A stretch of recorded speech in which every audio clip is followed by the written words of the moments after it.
ಬೆಂಗಳೂರಿನಲ್ಲಿ ಈಗಾಗಲೇ ಸರ್ಕಾರ ನಿಗದಿ ಮಾಡಿರುವಂತಹ 6,500ಕ್ಕೂ ಹೆಚ್ಚು ಬೆಡ್ಗಳಲ್ಲಿ 10% ಬೆಡ್ ಈಗಾಗಲೇ ಫುಲ್ ಆಗಿ ಹೋಗಿದೆ. ಬೆಂಗಳೂರಿನಲ್ಲಿ ನಿಗದಿ ಮಾಡಿರುವಂತಹ ಬೆಡ್ಡಿನ ವ್ಯವಸ್ಥೆಯಲ್ಲಿ 10% ಬೆಡ್ ಈಗಾಗಲೇ ಪೇಷಂಟ್ಗಳಿಂದ ತುಂಬ ಹೋಗಿದೆ. ಇಂಥದ್ದೊಂದು ಸಂದರ್ಭದಲ್ಲಿ ಉದ್ಯಮಿಗಳು ವಿರೋಧ ವ್ಯಕ್ತಪಡಿಸ್ತಾ ಇದ್ದಾವೆ. ಇದರ ಜೊತೆಗೇನೆ ರಾಜಕೀಯ ನಾಯಕರು ಕೂಡ ವೀಕೆಂಡ್ ಕರ್ಫ್ಯೂ ಬೇಡ, ಯಾಕೆ ಬೇಕು ವೀಕೆಂಡ್ ಕರ್ಫ್ಯೂ ಅನ್ನುವಂತ ಮಾತನಾಡ್ತಾ ಇದ್ದಾರೆ. ಕೊರೋನಾ ಹೆಚ್ಚಳದ ಮಧ್ಯ ಕರ್ಫ್ಯೂಗೆ ದೊಡ್ಡ ಮಟ್ಟದ ವಿರೋಧ ವ್ಯಕ್ತವಾಗ್ತಾ ಇದೆ. ಇತ್ತ ವೀಕೆಂಡ್ ಕರ್ಫ್ಯೂಗೆ ಜನನಾಯಕರು ಕೂಡ ವಿರೋಧವನ್ನ ವ್ಯಕ್ತಪಡಿಸ್ತಾ ಇದ್ದಾರೆ. ಸ್ವತಃ ಬಿಜೆಪಿ ರಾಷ್ಟ್ರೀಯ ಪ್ರಧಾನ ಕಾರ್ಯದರ್ಶಿ ಆಗಿರೋ ಸಿಟಿ ರವಿ ಹಾಗೇನೆ ಕೇಂದ್ರ ಸಚಿವ ಪ್ರಹ್ಲಾದ್ ಜೋಶಿ ಇಬ್ಬರು ಕೂಡ ವೀಕೆಂಡ್ ಕರ್ಫ್ಯೂ ಬೇಡ ಅನ್ನುವಂತ ನಿಟ್ಟಿನಲ್ಲಿಯೇ ಮಾತನಾಡಿದ್ದಾರೆ. ಹಾಗಿದ್ರೆ ವೀಕೆಂಡ್ ಕರ್ಫ್ಯೂಗೆ ಯಾಕೆ ವಿರೋಧ ವ್ಯಕ್ತವಾಗ್ತಾ ಇದೆ? ವೀಕೆಂಡ್ ಕರ್ಫ್ಯೂ ಬೇಡ ಅನ್ನುವಂತ ಜನನಾಯಕರ ಅಭಿಪ್ರಾಯ ಏನು? ಒಟ್ಟಾರೆಯಾಗಿ ಸರ್ಕಾರ ಹೊರಡಿಸಿರುವಂತಹ ಮಾರ್ಗಸೂಚಿಯಲ್ಲಿ ಯಾವೆಲ್ಲ ಚಟುವಟಿಕೆಗಳಿಗೆ ನಿರ್ಬಂಧ ಹೇರಲಾಗಿತ್ತೋ ಅದೆಷ್ಟೋ ಚಟುವಟಿಕೆಯವರು ವೀಕೆಂಡ್ ಕರ್ಫ್ಯೂ ಬೇಡ ಅಂತ ಹೇಳಿ ಪಟ್ಟು ಹಿಡಿದು ಕೂತಿದ್ದಾರೆ. ಈ ಬಗ್ಗೆ ಒಂದು ರಿಪೋರ್ಟ್ ಇದೆ, ನೋಡೋಣ ಬನ್ನಿ. ಕೊರೋನಾ ಕಟ್ಟಿ ಹಾಕೋಕೆ ತಂದಿರೋ ರೂಲ್ಸ್ ದೊಡ್ಡ ರಗಳೆ ಎಬ್ಬಿಸಿವೆ. ಸರ್ಕಾರ ಮಾಡಿರೋ ನಿಯಮಗಳ ವಿರುದ್ಧ ಜನ ನಿಗಿನಿಗಿ ಅಂತಿದ್ದಾರೆ. ಒಂದ್ ಕಡೆ ತಜ್ಞರು ಕೂಡ ಸರ್ಕಾರಕ್ಕೆ ರೂಲ್ಸ್ಗಳಿಂದ ಮುಕ್ತಗೊಳಿಸಿ ಅಂತ ಸಲಹೆ ಕೊಡೋಕೆ ಆರಂಭಿಸಿದ್ದಾರೆ. ಶುಕ್ರವಾರ ಈ ಗೊಂದಲ ಬಹುತೇಕ ಬಗೆಹರಿಯೋ ಎಲ್ಲ ಲಕ್ಷಣಗಳು ಕಾಣ್ತಿವೆ.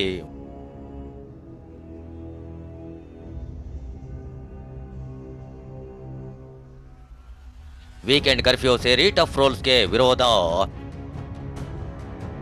ಎಲ್ಲ ಕರ್ಫ್ಯೂಗಳನ್ನು ಕೈ ಬಿಡುತ್ತಾ ರಾಜ್ಯ ಸರ್ಕಾರ. ಕರ್ಫ್ಯೂ ಕಿತ್ತಾಕಲು ಕೇಂದ್ರದಿಂದಲೇ ಬಂತ ಸಂದೇಶ.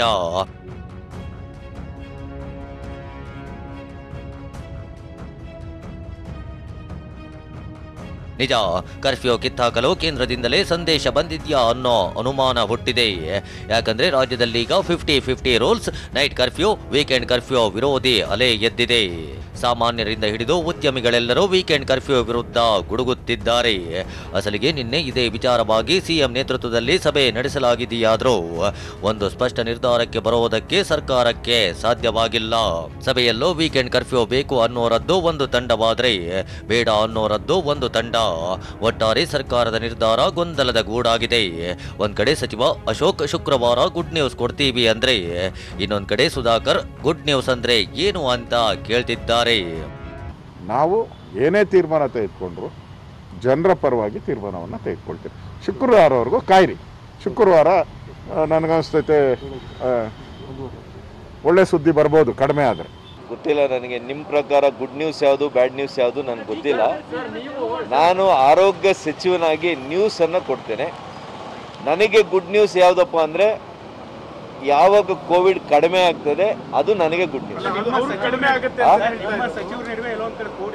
ಇಲ್ಲ, ನಮಗೆ ಪರ್ಫೆಕ್ಟ್ ಕೋಆರ್ಡಿನೇಷನ್ ಇದೆ. ನಮ್ಮ ಹಿರಿಯ ಸಚಿವರು ಅದೇನಿಲ್ಲ. ಇವತ್ತು ನೋಡಿ, ಟಾಸ್ಕ್ ಫೋರ್ಸ್ ಕಮಿಟಿಯ ಹಿರಿಯ ಸದಸ್ಯರವರು ಮಾನ್ಯ ಅಶೋಕ್ರವರು ನಮಗೆಲ್ಲ ಕೂಡ ಭಾಳ ಹಿರಿಯ ಸಚಿವರಿದ್ದಾರೆ.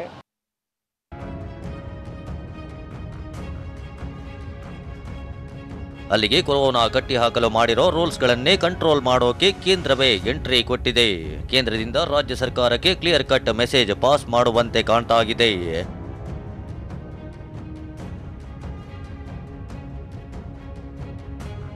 ವೀಕೆಂಡ್ ಕರ್ಫ್ಯೂಗೆ ಕೇಂದ್ರ ಸಚಿವ ಪ್ರಹ್ಲಾದ್ ಜೋಶಿ ವಿರೋಧ.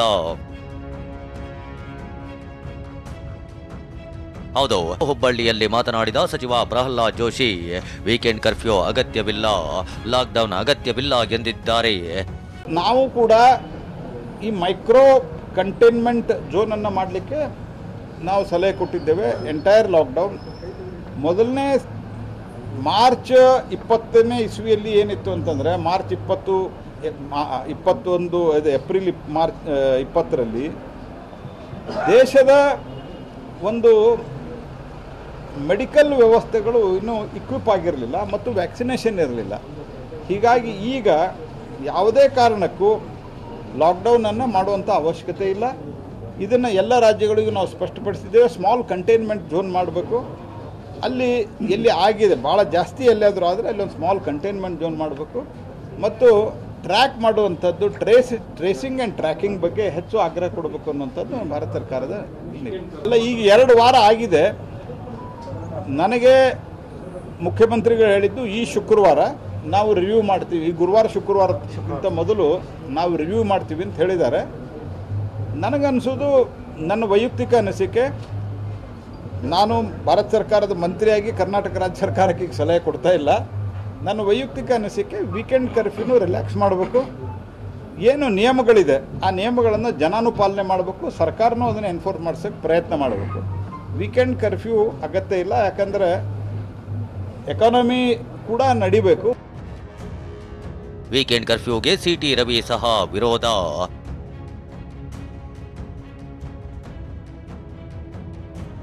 ಇನ್ನು ಬಿಜೆಪಿ ರಾಷ್ಟ್ರೀಯ ಪ್ರಧಾನ ಕಾರ್ಯದರ್ಶಿ ಸಿಟಿ ರವಿ ಕೂಡ ವೀಕೆಂಡ್ ಕರ್ಫ್ಯೂಗೆ ವಿರೋಧ ವ್ಯಕ್ತಪಡಿಸಿದ್ದು, ಮೂರನೇ ಅಲೆಯಲ್ಲಿ ಪ್ರಾಣಾಪಾಯ ಕಡಿಮೆ ಇದೆ, ಲಾಕ್ಡೌನ್ ಮಾಡಿ ಜನರನ್ನ ಏಕೆ ಸಂಕಷ್ಟಕ್ಕೆ ದೂಡಬೇಕು ಅಂತ ಪ್ರಶ್ನಿಸಿದ್ದಾರೆ.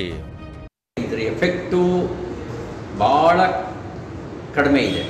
ಹಾಗಿದ್ದಾಗ ನಾವು ಲಾಕ್ಡೌನ್ ಮಾಡಿ ಜೀವನ ಯಾಕೆ ಸಂಕಷ್ಟಕ್ಕೆ ದೂಡಬೇಕು? ಜೀವಕ್ಕೆ ಹಾನಿಯಾಗತ್ತೆ ಅನ್ನೋ ಪ್ರಶ್ನೆ ಇದ್ದರೆ ಜೀವನಕ್ಕಿಂತ ಜೀವ ಮುಖ್ಯ. ಜೀವಕ್ಕೇನೋ ಹಾನಿಯಾಗಲ್ಲ, ಮೈಲ್ಡಾಗಿ ಎಫೆಕ್ಟ್ ಮಾಡಿ ಹೋಗುತ್ತೆ ಅನ್ನೋದೇ ಈಗಿನ ಈ ಥರ್ಡ್ ವೇವ್ನ ಕೇಸ್ ರೆಕಾರ್ಡ್ ತೆಗೆದು ನೋಡಿದಾಗ ಅದರದ್ದು ಹಾನಿಯ ಪರ್ಸೆಂಟೇಜ್ ಕಡಿಮೆ ಇದೆ. ಹಾಗಿದ್ದಾಗ ಆತಂಕ ಪಡೋದು ಯಾಕೆ? ಅದಕ್ಕಾಗಿ ನನಗನ್ಸೋದು ಪರಿಸ್ಥಿತಿಯನ್ನು ಕಾದು ನೋಡಬೇಕು, ಕೆಲವು ಕಠಿಣ ನಿಯಮಗಳನ್ನು ಹಾಕಬೇಕು, ಕರ್ಫ್ಯೂ ಹೇರಬಾರ್ದು, ಲಾಕ್ಡೌನ್ ಹೇರಬಾರ್ದು. ಇದು ನನ್ನ ಅಭಿಪ್ರಾಯ, ನನ್ನ ಸಲಹೆ.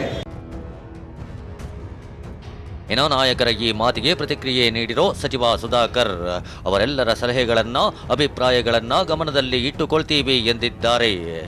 ಲಾಕ್ಡೌನ್, ವೀಕೆಂಡ್ ಕರ್ಫ್ಯೂ ಯಾವುದು ಬೇಡ ಅಂತ ಹೇಳ್ತಿದ್ದಾರೆ. ಕೆಲವೊಂದು ಕಡೆ ನೀವು ಸರ್ಕಾರದವರು ಕಂಟ್ರೋಲ್ ಮಾಡ್ಲಿಕ್ಕೆ ಪ್ರಯತ್ನ ಪಡ್ತಿದ್ರೆ, ನಿಮ್ಮದೇ ಪಕ್ಷದವರು ಹೇಳ್ತಿದ್ದಾರೆ ಲಾಕ್ಡೌನ್, ವೀಕೆಂಡ್ ಕರ್ಫ್ಯೂ ಬೇಡ ಅಂತ. ಗೊಂದಲ ಇದೆಯಾ ಅಂತ, ಅವರ ಅಭಿಪ್ರಾಯಗಳನ್ನೆಲ್ಲ ಕೂಡ ನಾವು ಗಮನದಲ್ಲಿ ಇಟ್ಕೊಳ್ತೀವಿ. ಅವರ ಅಭಿಪ್ರಾಯಗಳನ್ನೆಲ್ಲ ಕೂಡ ನಾವು ಗಮನದಲ್ಲಿ ಇಟ್ಕೊಳ್ತೀವಿ.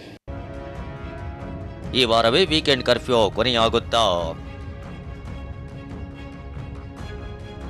ಸದ್ಯ ಸರ್ಕಾರ ಶುಕ್ರವಾರದವರೆಗೂ ಕಾದು ನೋಡೋ ತಂತ್ರಕ್ಕೆ ಮೊರೆ ಹೋಗಿದೆ. ಇದೇ ವಾರ ವೀಕೆಂಡ್ ಕರ್ಫ್ಯೂ ಎಂಡ್ ಆಗುವ ಸುಳಿವನ್ನ ಬಿಬಿಎಂಪಿ ಮುಖ್ಯ ಆಯುಕ್ತ ಗೌರವ್ ಗುಪ್ತಾ ನೀಡಿದ್ದಾರೆ. ಈಗಿರೋ ಪರಿಸ್ಥಿತಿಯಲ್ಲಿ ಇದೊಂದು ವಾರ ವೀಕೆಂಡ್ ಕರ್ಫ್ಯೂ ಸಾಕು ಅಂತ ಹೇಳಿದ್ದಾರೆ. ಸದ್ಯದ ಪರಿಸ್ಥಿತಿಯಲ್ಲಿ ಈ ಕೊರೋನಾ ರೋಗವನ್ನು ತಡೆಯುವಂಥದ್ದು ಒಂದು ವ್ಯವಸ್ಥೆ ಈಗ ಸುದೃಢವಾಗಿದೆ, ಅದರಲ್ಲಿ ಯಾವುದೇ ಒಂದು ಸಮಸ್ಯೆ ಇಲ್ಲ. ಇಂಥ ಒಂದು ಪರಿಸ್ಥಿತಿನಲ್ಲಿ ಇದ್ದ ರೆಸ್ಟ್ರಿಕ್ಷನ್ಸ್ ಏನಿದೆ, ಇದ್ದ ಪ್ರತಿಬಂಧನೆ ಏನಿದೆ, ಅದನ್ನು ಮುಂದುವರಿಸಿದರೆ, ಅದು ಒಂದು ವಾರಕ್ಕೆ ಮುಂದುವರಿಸಿದರೆ ಅದು ಸಾಕಾಗಬಹುದು ಅಂತ ಹೇಳಿ ಒಂದು ತೀರ್ಮಾನಕ್ಕೆ ನಿನ್ನೆ ಸಭೆಯಲ್ಲಿ ತೀರ್ಮಾನ ಆಗಿದೆ. ಒಂದ್ ಕಡೆ ಕೇಂದ್ರ ಸಚಿವರಿಂದ ವೀಕೆಂಡ್ ಕರ್ಫ್ಯೂಗೆ ವಿರೋಧ ವ್ಯಕ್ತವಾಗಿದೆ. ತಜ್ಞರು, ಜನಸಾಮಾನ್ಯರು ವೀಕೆಂಡ್ ಕರ್ಫ್ಯೂ ಬೇಡ ಅಂತಿದ್ದಾರೆ. ಹೀಗಾಗಿ ಸಿಎಂ ಬೊಮ್ಮಾಯಿ ಶುಕ್ರವಾರ ವೀಕೆಂಡ್ ಕರ್ಫ್ಯೂ ಇರಬೇಕಾ ಬೇಡವಾ ಅನ್ನೋ ಬಗ್ಗೆ ವರದಿ ಕೊಡುವಂತೆ ಹೇಳಿದ್ದಾರೆ. ತಜ್ಞರು ನೀಡೋ ವರದಿಯನ್ನ ಆಧರಿಸಿ ಸಿಎಂ ಶುಕ್ರವಾರ ತಮ್ಮ ನಿರ್ಧಾರ ತಿಳಿಸಲಿದ್ದಾರೆ.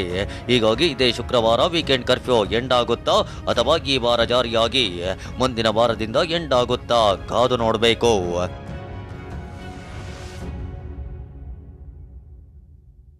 Bureau report, TV9.